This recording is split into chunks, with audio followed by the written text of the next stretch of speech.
There's a pretty big reason I don't play 1X, and it's because I believe people who play him get carried by how he works. Now, before the 1X mains throw up their pitchforks and riot my channel, let me explain myself. 1X as a character is a long-ranged killer, but the way they executed it sucks.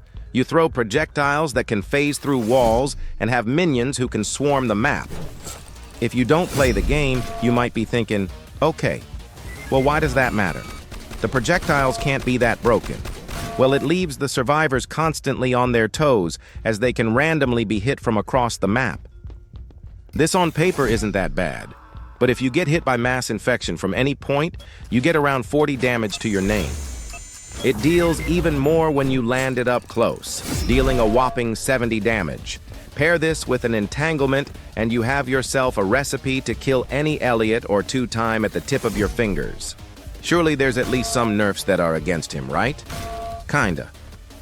1X is the slowest killer in the game, but it can easily be negated with his abilities.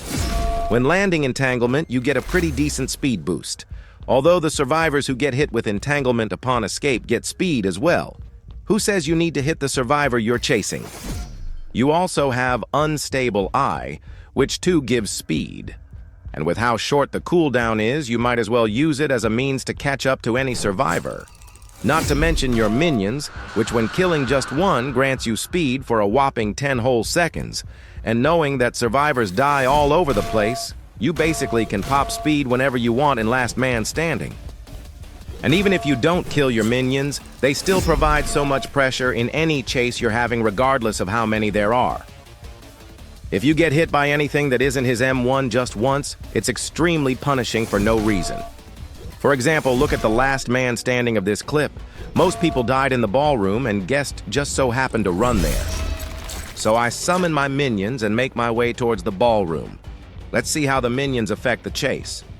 The guest tries to run there, but there are two minions blocking the exit, so he turns around, wasting a bunch of stamina.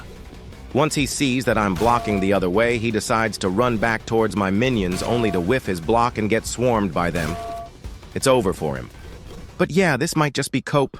I don't know. Anyways, if you want to be in these videos, join the Discord server. Also, if you enjoyed, click the follow button and like, please. Thanks.